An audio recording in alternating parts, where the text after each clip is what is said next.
जय हिंद दोस्तों। वंदे मातरम। स्वागत है आप सभी का स्टडी विद अक्षर मिश्रा के चैनल पर। आज हम बात करेंगे दोस्तों वैदिक साहित्य के बारे में, जिसमें वेद, ब्राह्मण ग्रंथ और महाकाव्य होगा। ये वैदिक सभ्यता का पार्ट 2 होने वाला है दोस्तों। तो आइए दोस्तों शुरू करते हैं वैदिक साहित्य। वैदिक साहित्य की बात करें दोस्तों, वैदिक वैदिक साहित्य, वैदिक साहित्य की बात करें तो कहा जाता है इसमें आठ, इसकी 8 संख्या है, जो है ऐसे समझेंगे। पहला है दोस्तों वेद, दूसरा उपवेद, तीसरा ब्राह्मण ग्रंथ, ग्रंथ ग्रंथ या साहित्य दोस्तों एक ही होता है, ब्राह्मण ग्रंथ और उपनिषद, निषद, उपनिषद और दोस्तों महाकाव्य, महाकाव्य। छठा है आरण्यक, आरण्यक। और दोस्तों बात करें तो वेदांत और पुराण, पुराण। यह है दोस्तों वैदिक साहित्य के आठों से कहे वेद, उपवेद, ब्राह्मण ग्रंथ, उपनिषद, महाकाव्य, आरण्यक, वेदांग और पुराण। आपने कई बुक्स में पढ़े हैं दोस्तों इनके बारे में, पर आज मैं इनको डिटेल में बताऊंगा, जिससे कि आपके सारे डाउट खत्म हो जाएंगे। आइए दोस्तों बात करते हैं वेद। वेद अगले क्लासेस में मैंने बताया था, वेद 4 है, ऋग्वेद, सामवेद, यजुर्वेद और अथर्ववेद। बात करें दोस्तों उपवेद की, उपवेद के कुछ प्रमुख उपवेद जानेंगे। वेद के कुछ प्रमुख उपवेद,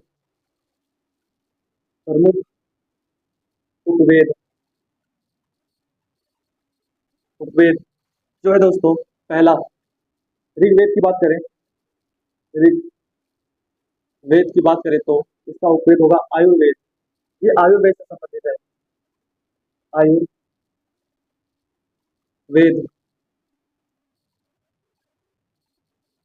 आयुर्वेद।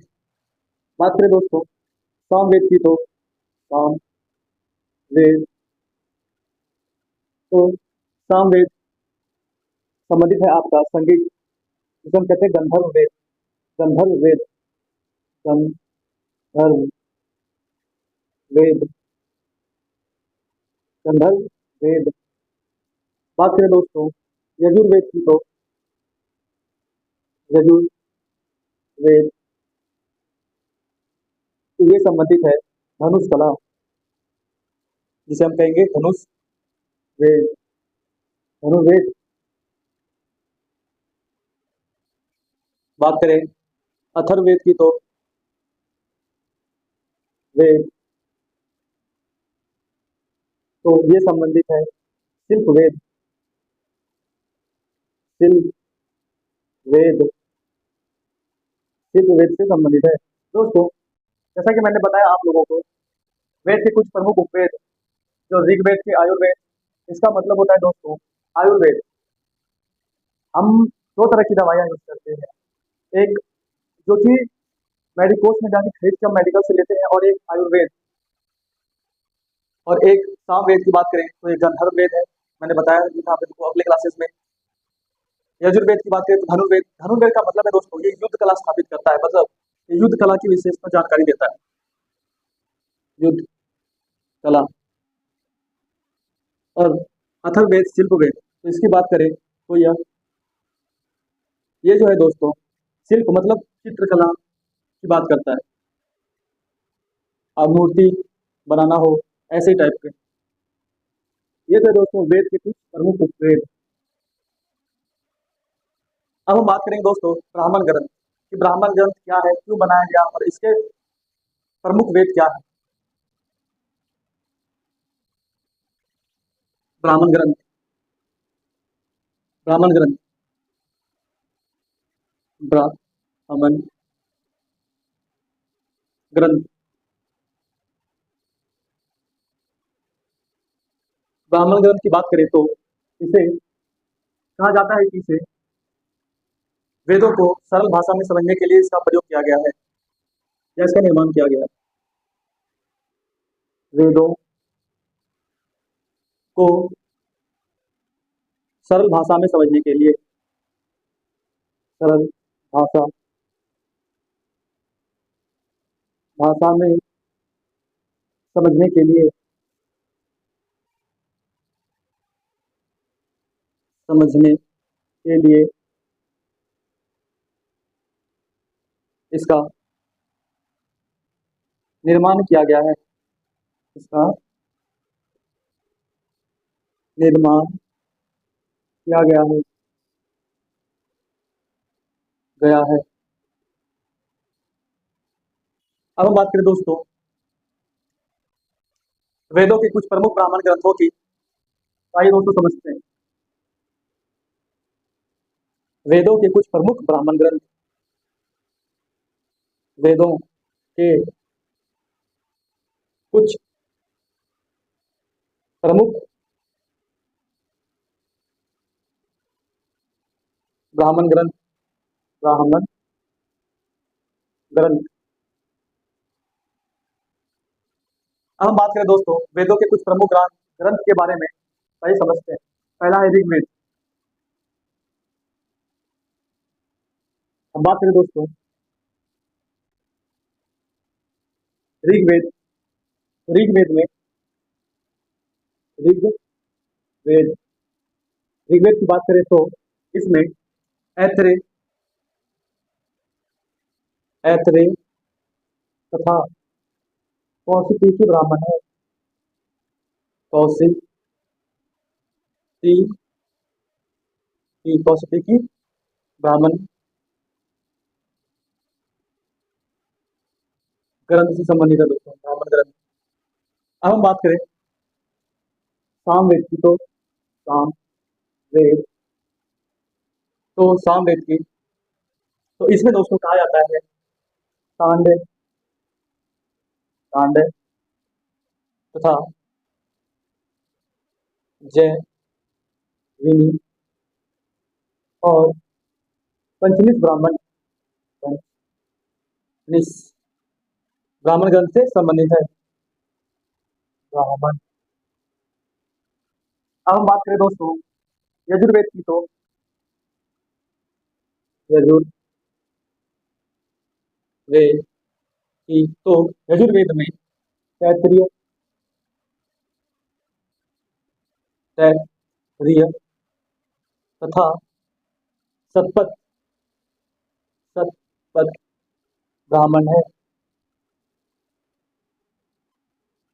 अब हम बात करें दोस्तों अथर्ववेद की, तो अथर्व अथर्ववेद की, तो दोस्तों कहा जाता है इसमें गौपद ब्राह्मण है, गौपद ब्राह्मण ग्रंथ।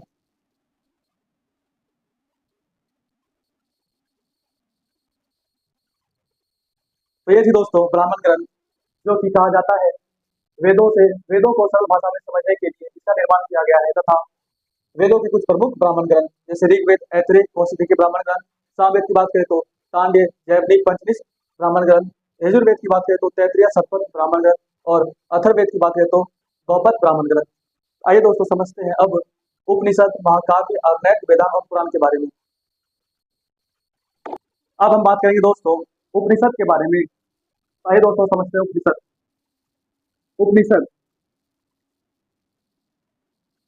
उपनिषद, इसमें दो शब्द है दोस्तों, उप और निषद। उप का अर्थ होता है दोस्तों बैठ, उप का अर्थ होता है समीप, निषद का अर्थ होता है बैठना। अर्थात कहा गया है दोस्तों उपनिषद का अर्थ गुरु के समीप बैठकर ज्ञान प्राप्त करना उपनिषद कहलाता है। आइए समझते हैं। कहा गया है कि पहला, ब्रह्म ज्ञान, ब्रह्म ज्ञान प्राप्त करने के लिए करने के लिए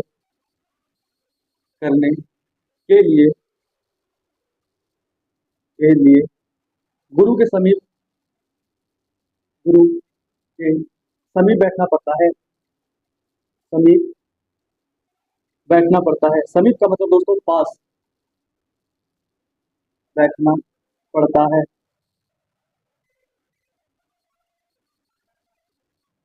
दूसरा दोस्तों कहा गया है कि इसमें दार्शनिक नीक एवं तथा आध्यात्मिक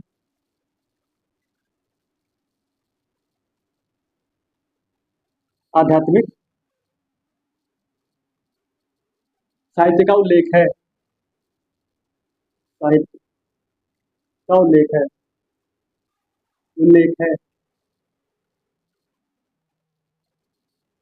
है तथा दोस्तों इसमें इसे वेदांत भी कहा जाता है। इसे क्या?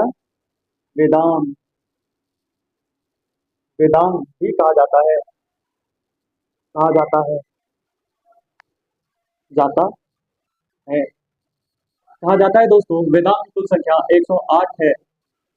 हम बात करेंगे प्रमुख वेदांत के बारे में कि प्रमुख वेदांत क्या है। वेदों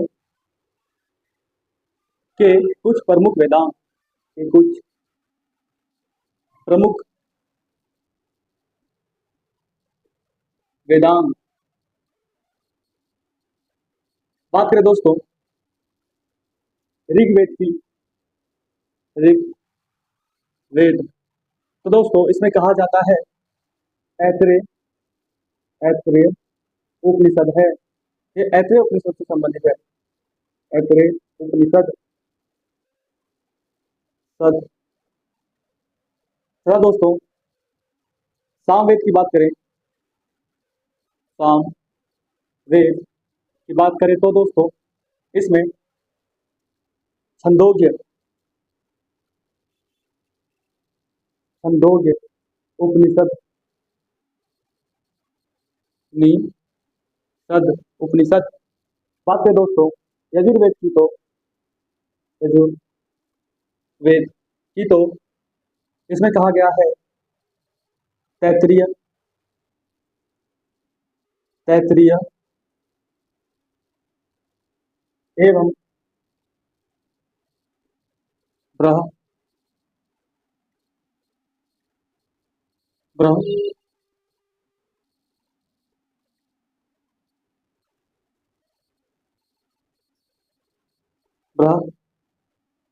बृहरण्यक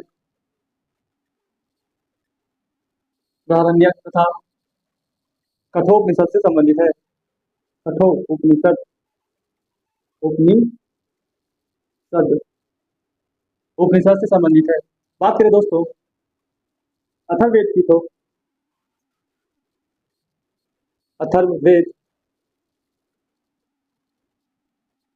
अथर्ववेद की तो ये दोस्तों प्रसोपनिषद प्रसोपनिषद निषद एवं मांडुक्यो मांडुको एवं मांडुक्यो से संबंधित है। मांडुक्यो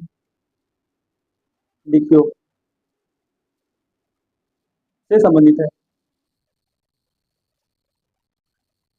यह थी दोस्तों उपनिषद। उपनिषद कहा गया परम ज्ञान प्राप्त करने के लिए गुरु के समीप बैठना पड़ता है तथा दार्शनिक एवं आध्यात्मिक साहित्य का उल्लेख है। इसे वेदांत भी कहा जाता है जिसकी संख्या 108 है।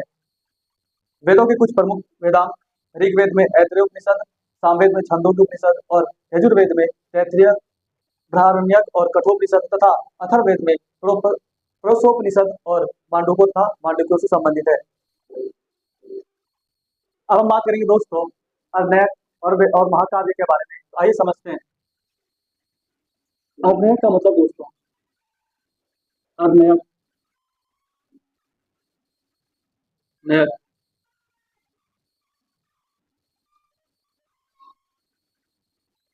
अभिनय का मतलब दोस्तों, कहा जाता है कि अभिनय का मतलब वन होता है। वन मतलब जंगल, वन, ये शब्द वन से संबंधित है। और दोस्तों कहा गया है इस ग्रंथ में, इस इस ग्रंथ में, इस ग्रंथ या साहित्य, इस ग्रंथ में रहस्यवाद,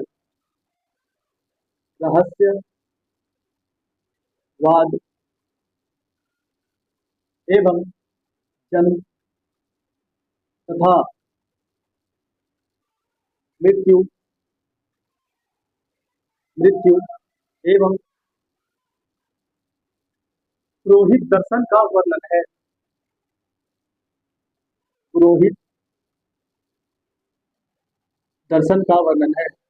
दर्शन का वर्णन है,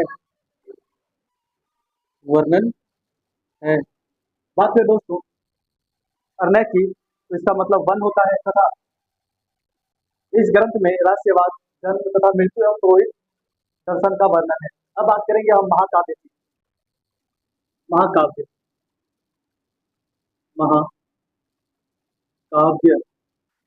महाकाव्य की बात करें तो ये दो प्रकार के हैं। यह दो प्रकार की है। कहा जाए दोस्तों, पहला है रामायण, रामायण या रामायण, और दूसरा है महाभारत, महाभारत। ये तो मालूम है दोस्तों आप लोगों को कि रामायण महर्षि वाल्मीकि के द्वारा लिखा गया है। वाल्मीकि के द्वारा लिखा गया है तथा दोस्तों महाभारत की बात करें तो महर्षि वेदव्यास के द्वारा लिखा गया है। वेद व्यास के द्वारा लिखा गया है। इससे बात करें दोस्तों तो 6000 एवं 12000 प्लस 24000 श्लोक है।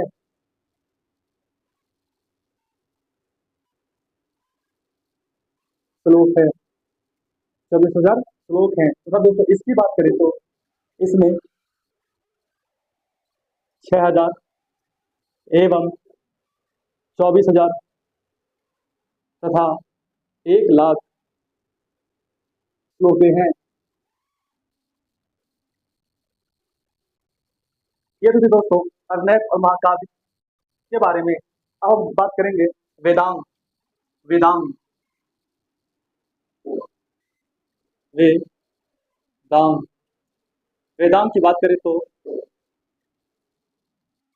कहा जाता है कि इसका निर्माण वेदों को सरल भाषा में समझने के लिए किया गया है। जैसे ब्राह्मण ग्रंथ का किया गया था, वैसे ही दोस्तों। और कहा जाता है कि यह कम शब्दों में ही कई साक्ष्य रखता है तथा ये 600 बीसी पूर्व काल की बातें करता है। आइए दोस्तों समझते हैं वेदांग। वेदांग की बात करें तो इसे इससे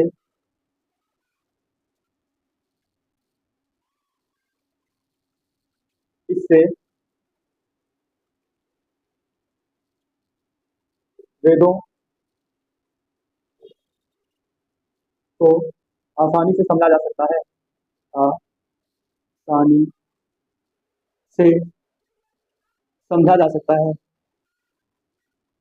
समझा जा सकता है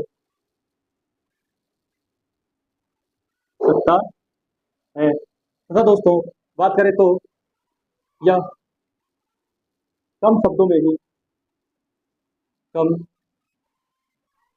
शब्दों में अधिक साक्ष्य रखता है। अधिक साक्ष्य रखता है, साक्ष्य रखता है, रखता है। इसका मतलब दोस्तों, यह कम शब्दों में अधिक साक्ष्य रखने का मतलब है कि ये वेदों की विवेचना एक लाइन में भी कर सकता है, ना कि चार पंक्तियों को पढ़कर। बात करें दोस्तों तो यह 600 BC पूर्व काल की विवेचना करता है, विवेचना करता है, करता है। तो दोस्तों, 6 प्रकार के वेदांग हैं। पहला है वेदांग, 6 प्रकार के हैं।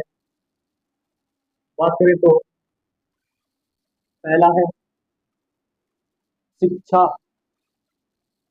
पहला है दोस्तों शिक्षा, शिक्षा। तथा दोस्तों दूसरा है कल्प, तीसरा है व्याकरण, चौथा है दोस्तों निरुक्त, निरुक्त, चौथा है दोस्तों, पांचवा है छंद, और दोस्तों छठे की बात करें तो ज्योतिष शास्त्र, ज्योतिषी, ज्योतिषी मतलब ज्योतिष शास्त्र। ये तो है दोस्तों है वेदांत। जैसे कि मैंने आपको बताया दोस्तों, वेदांत, इससे वेदों को आसानी से समझा जा सकता है तथा यह कम शब्दों में अधिक साक्ष्य रखता है। 600 BC पूर्व की विवेचना करता है तथा इसमें 6 तरह के वेदांग है। शिक्षा, जिसका मतलब होता है दोस्तों समझना। कल्प, कल्प का मतलब है दोस्तों, कहा जाए कि कल्प का मतलब होता है कर्मकांड, मतलब छोड़ने का कर्मकांड। व्याकरण, व्याकरण का मतलब दोस्तों व्याकरण, ग्रामर। और निरुक्त की बात करें तो ये शब्दों का समूह है तथा छंदों का बात करें तो ये शब्दों की विवेचना है तथा ज्योतिषी की बात करें तो ज्योतिष शास्त्र है। तो ये थी तो दोस्तों, ये तो थी वैदिक साहित्य तथा वेदांत और महाकाव्य अभिनय की विशेषताएं। यहाँ पे हमारा टॉपिक ये खत्म हुआ दोस्तों। अब हम बात करेंगे कल अगले क्लासेस में आर्य के बारे में, कि आर्य क्या थे, उनका समाज कैसा था, उनकी विशेषताएं क्या थी। मिलते हैं दोस्तों आपको अगले क्लासेस में, तब तक के लिए जय हिंद, जय भारत।